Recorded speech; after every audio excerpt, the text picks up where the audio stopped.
Hello there, it's Wick here and welcome to another Infinity Kingdom guide.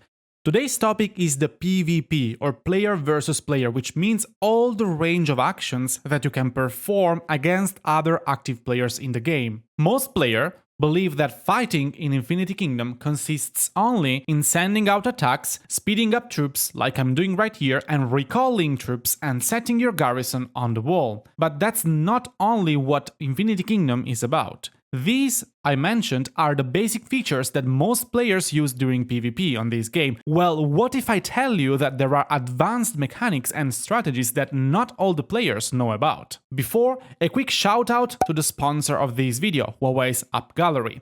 If you wish to try this game out, you can download the App Gallery on your Android phone or emulator and then install the game. If you set your country to be Germany, Austria or Switzerland, you will have access to a lot of special offers like cashbacks and discount. Without further ado, let's get into it.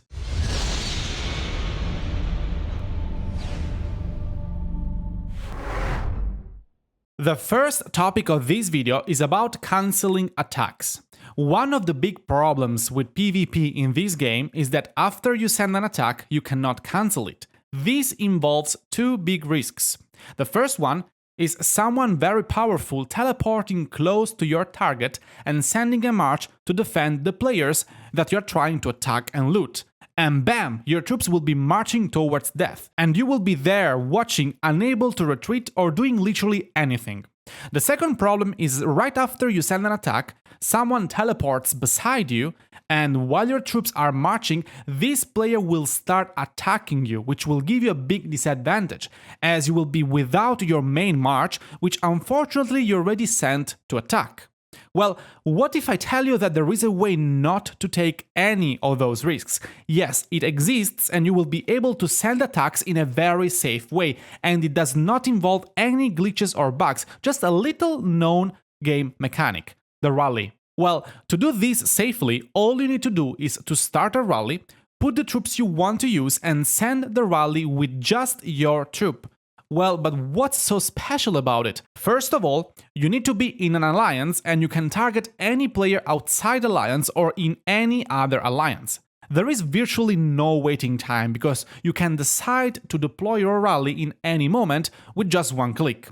While your troop marches now within the rally, you have the option to cancel the attack, as you can see here. So if you notice a whale or a big player going there, teleporting and garrisoning your target, or somebody teleporting next to you, you can just go, click and cancel your attack. You can save troops and remove any situation of vulnerability. Let's now talk a little bit about one other strategy that not many players know about.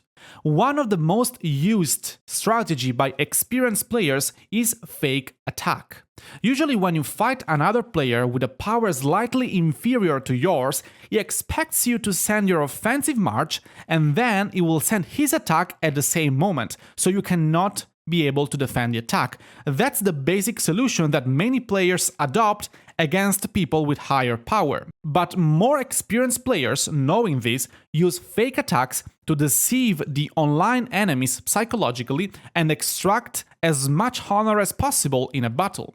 The tactic consists of sending a fake attack consisting of just one single low-level mortal or a low march, while you leave your best march in the garrison. So you will receive your enemy's attack once you send your fake march, and the enemy's attack is gonna smash on your wall and you're gonna gain more honor from a battle, because he will basically suicide on you without knowing it. This strategy is very useful during the kill event when you're fighting online players. Another function of the fake attack is to remove the enemy's defensive talents. When you fight someone with similar power with garrison and that person has defensive talents, you can use the fake attacks to remove the opponent's defensive talents, and after the attack you will use your own war talents, so you will have a significant advantage in combat. And now you might ask me, Wick, how can I differentiate fake attacks from real attacks? Well, this tip is a little bit silly, but oddly enough, many experienced players still don't know it or forget to check it out during the battle. With the march animation, it is possible to get a sense of which troop is going to attack you. Take me for example. My main march is made up of Merlin, Yoshitsune, which of course are archer immortals, and then Attila, which is a cavalry immortal, and Harald, which is a shieldman immortal. So in my main march, I have shieldman and cavalry. And in my second march, consisting of Cleopatra, Zenobia, Alexander the Great, and Leonidas, I have spearmen and cavalry. So when my troops are marching, someone who knows me can know which troop I'm going to use.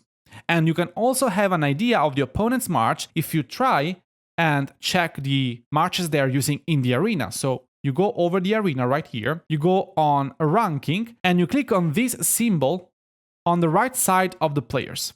So Jhead 45, for example, is using a water march with Yoshitsune, Merlin, Harald, and Attila, same as me, and then he has a fire march, so you can have an idea also using this function. Usually though, after a while on a server, you know your opponent's troops quite well, so you can get a sense of which march your enemy is using to make the best decision in combat. Also, fake attacks usually do not have archers in the animation, because they might send maybe a single immortal, so if you check the march animation, you will know how to differentiate the march that is attacking you. So if you're going to use a fake attack, ideally make a formation identical to your primary march. So for example, if I'm using cavalry and shieldmen on the front, I might want to use a fake march that has as well cavalry and shieldmen on the front. In this way, your opponent will really struggle to know if that's a fake attack or not. But this is something only experienced players